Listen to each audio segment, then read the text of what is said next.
Լևոն Փաշինյանին։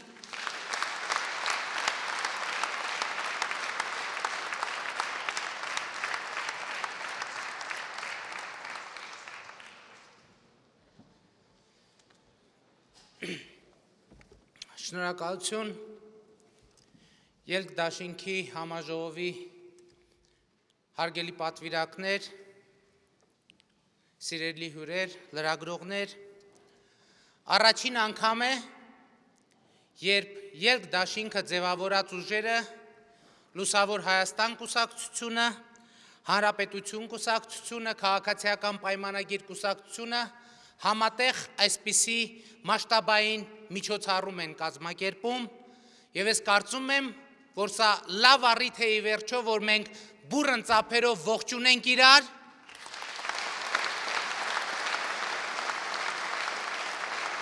որովհետեւ անկեղծ ասած ես հպարտ եմ մեզանով, որ մենք կարողացանք ի վերջո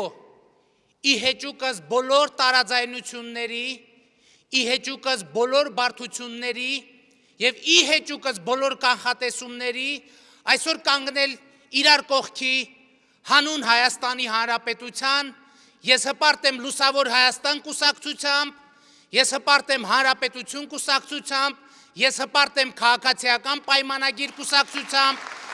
մենք բոլորս հպարտ ենք իրանով։ Առաջիկա մեր ամենակարևոր խնդիրը ազգային ժողովի ընտրություններն են եւ հարց է հնչում, թե ինչպիսին են մեր շանսերը այդ ընտրություններում։ Մենք այսօր պետք է շատ հստակ եւ բարձր ասենք, որ Հայաստանի Հանրապետության ժողովուրդը մեզանով հաղթելու իրական հնարավորություն ունի։ Հայաստանի ժողովուրդը մեզանով հաղթելու իրական հնարավորություն ունի։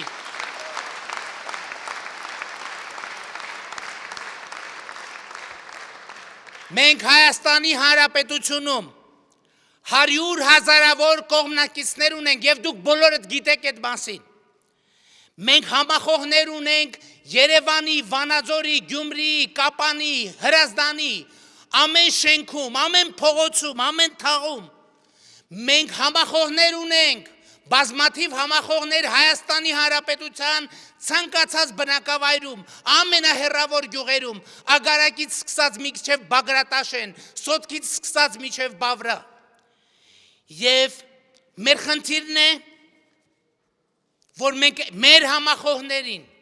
Հայաստանի ժողովրդին, ամեն քաղաքացու օգնենք, որ իրենք հասկանան, չկա ավելի զորեղ ուժ, քան իրենք, չկա ավելի զորեղ ուժ, քան իրենց քաղաքական կամքը, չկա ավելի զորեղ ուժ, քան իրենց քաղաքական ընտրությունը, եւ մենք այստեղ ենք որպես երաշխավոր, որ ի կատար ենք ածելու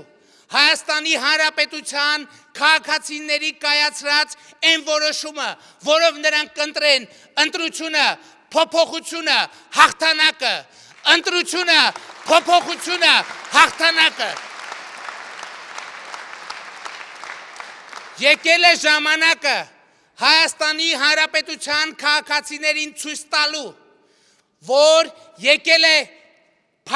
ժամանակը փակելու կոռումպացված Հայաստանի էջը եւ բացելու լուսավոր Հայաստանի էջը։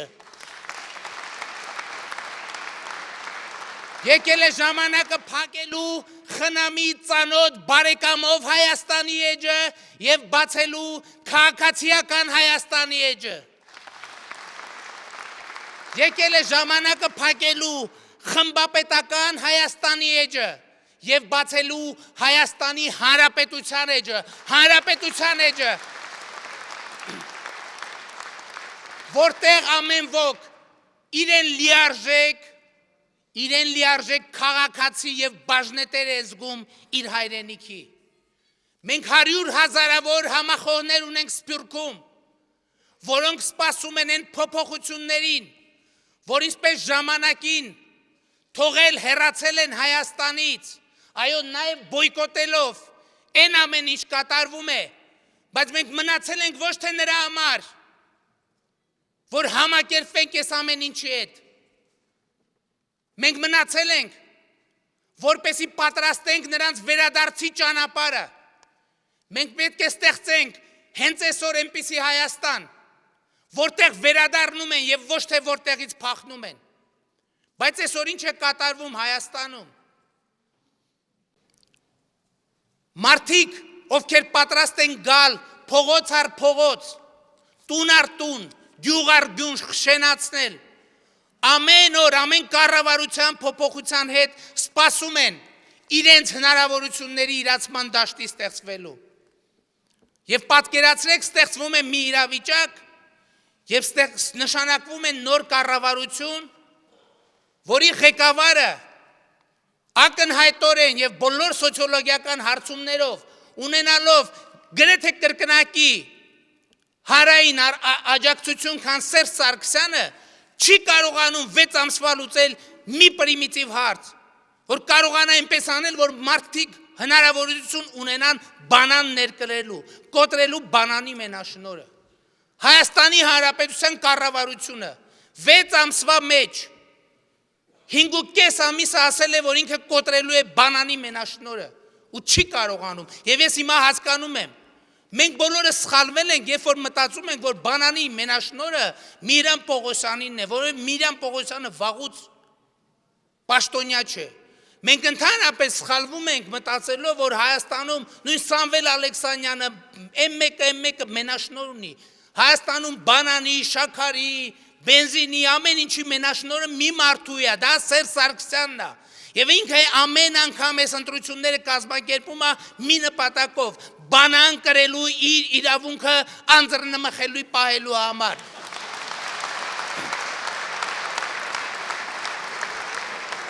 Կարեն Կարապետյանին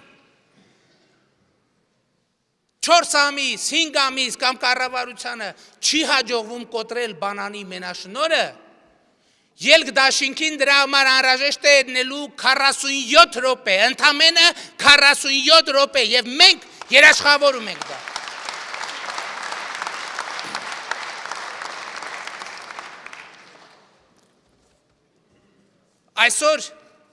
Այսօր մեր ամենակարևոր խնդիրը իսկապես այլ որակի պետություն ստեղծելն է։ Երբ որ մենք բանակցային փուլում ենք, գտնվում, քննարկում ենք, խոսում ենք, անընդհատ իրարից անկախ պարզվեց նույն բանն ենք մտածել,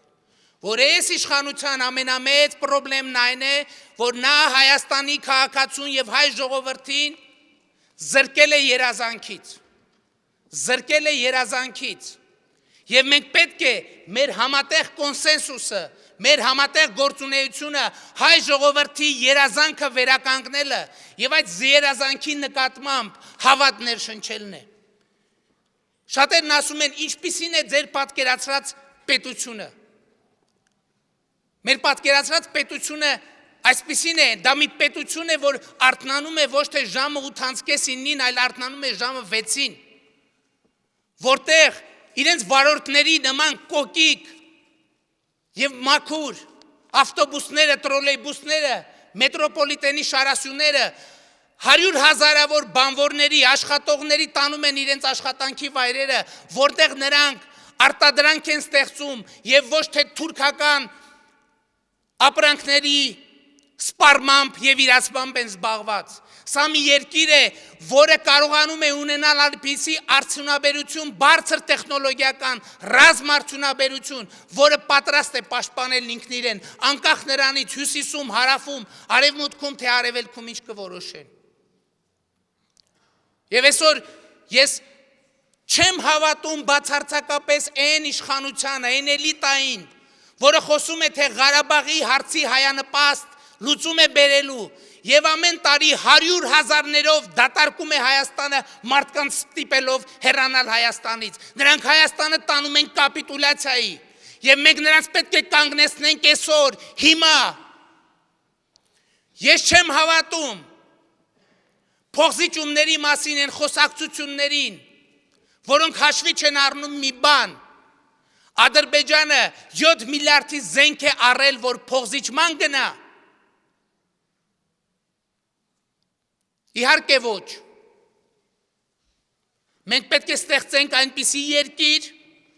այնպիսի տնտեսություն, այնպիսի հանրություն, որը պատրաստ է պաշտպանել ինքն իրեն, որ այն պահին, երբ որ հյուսիսում, հարավում, արևելքում կամ արևմուտքում հանկարծ ինչ-որ մեկի մտքով Խրիմյան հայրիկի ժամանակների նման կանցնի, ասել, որ Հայաստան պետությունը այլևս գոյություն չպետք է ունենա, դա անիմաստ գոյություն է, մենք պետք է ի վիճակի լինենք պաշտպանել մեր երկիրը, մեր հայրենիքը եւ ասել Հայաստանի Հանրապետությունը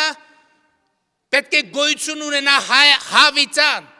հայկական պետականությունը ավարտ չի ունենալու, հայկական պետականությունը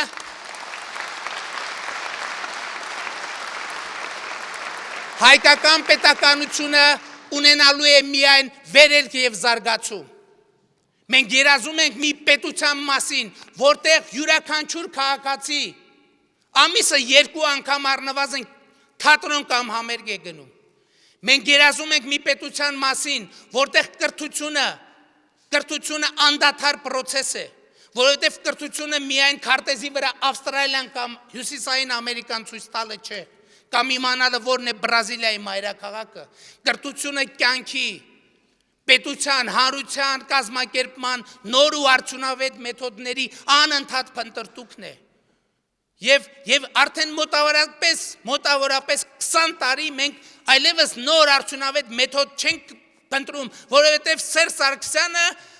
համարում է եւ իր շքախումբը, որ ինքը գտել է արդյունավետ մեթոդը, տվիր առար, ոչ մենք մեր հանրությանը, մեր հայրությունը ելք է գտնելու այս արատավոր շղթայից, եւ մենք ասելու ենք, որ այո, մենք ունենք բարձր գիտակցությամբ, մենք ունենք բարձր քաղաքացիական գիտակցությամբ եւ բարձր քաղաքական գիտակցությամբ հանրություն։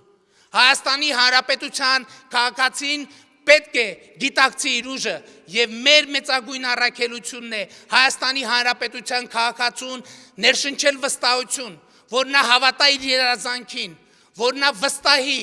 սիրի իր ապագան, որ նա այդ ապագային անորոշությամբ չնայի եւ մենք դա անպայման պետք է անենք դա, որովհետեւ մենք ծառայում ենք Հայաստանի Հանրապետությանը եւ հայ ժողովրդին եւ ուրեմն կեցե Հայաստանի Հանրապետությունը, կեցե մի րոպե խնդրում եմ, կեցե Հայաստանի Հանրապետությունը, կեցե ելք-դաշինքը, կեցե գարունը, որ գալու է 2 ամսից, ընտրություն, փոփոխություն, հաղթանակ, ընտրություն, փոփոխություն, հաղթանակ, ընտրություն, փոփոխություն, հաղթանակ, շնորհակալ եմ։